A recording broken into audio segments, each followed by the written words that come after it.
Di usia muda, baru 24 tahun usianya, putra bungsu Ahmad Dhani dan Maya Estianty dikenal banyak orang dengan gaya berbicara dan berpikirnya yang jauh melampaui usia. Sering disebut plek ketiplek dengan sosok sang ayah, Ahmad Dhani, Dul justru pernah melewati pergolakan batin yang tak mudah.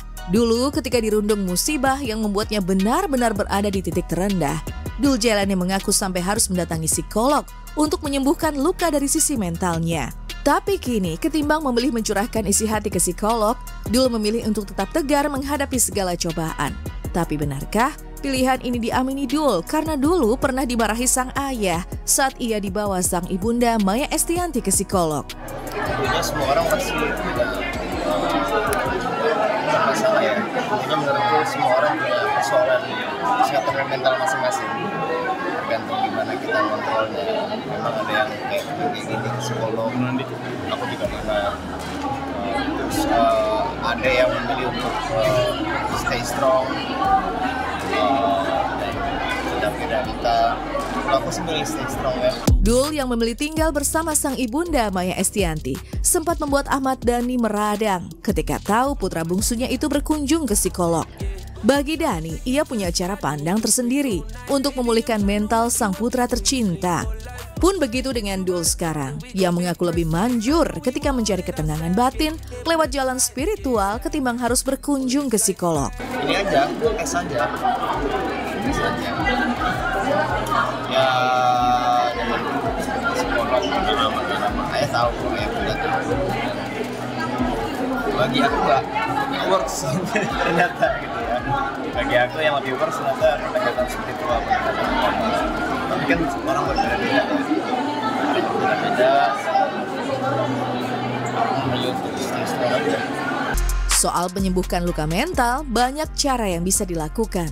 Entah itu ke psikolog atau mencari ketenangan batin lewat jalan lain, itu kembali soal pilihan.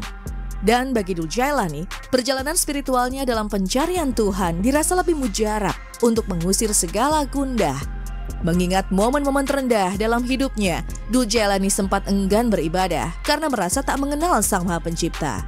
Tapi di tangan sang ibunda Maya Estianty, Dul akhirnya terketuk pintu hati untuk mendekatkan diri mencari Sang Ilahi. Dan bekal ini pula yang hingga sekarang dengan teguh dipegang Dul Jailani. Ketika ia overthinking akan sesuatu, maka bersyukur dianggap sebagai jalan paling jitu untuk menenangkan diri. Ya lagi pencarian aja kan, emang kebetulan aku juga tertarik dengan hal-hal kayak gitu kan. Aku bilang ke bunda, mana Allah, ngapain aku sembah Allah gitu. Aku nggak kenal gitu ya. Hingga akhirnya sampai ada satu titik di mana bunda bilang, bunda bantuin doain aku dong, biar supaya gini. Ya, kamu doa aja sendiri gitu. Gimana caranya? Ya udah kamu sholat, bunda ajarin gitu. Ya udah, ini caranya. Akhirnya di situ alhamdulillah doa aku terkabul. Ya akhirnya aku meminta dan diberi, ya akhirnya nggak ada alasan untuk nggak percaya. Pencarian Tuhan itu. Pas aku tinggal di rumah bunda kan syaratnya kamu harus sholat gitu. Ngapain sih bunda, ngapain gitu. Akhirnya ya mau nggak mau akhirnya kebiasa gitu. Apa satu yang kamu minta dan diberi? Aku pengen sehat, waktu itu kan sempat. Pas lagi kecelakaan itu. Tapi kalau dari sisiku, pas aku belum bisa jalan tuh enak ya, lihat orang tuh bisa jalan sempurna gitu di kasur. Aku di kasur kan, enak ya orang bisa jalan kaki gitu. Ya Allah, aku mau jalan kaki dong cepetan. Ada sesuatu yang kenikmatan itu selama ini juga punya tapi tidak disyukuri. Iya gitu, akhirnya sampai sekarang kalau aku overthinking udah mulai resah, wah alhamdulillah lah, ngapain aku mikir aku masih bisa jalan kaki kok gitu. Iya, sesuatu yang sebelumnya kamu nggak bisa.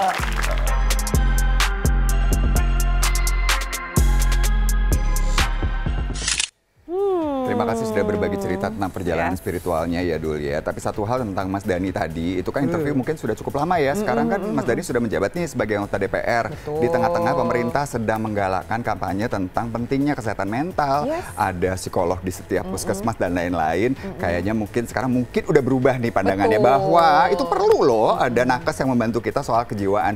Spiritual itu dua hal yang berbeda dan harus saling mendukung gitu.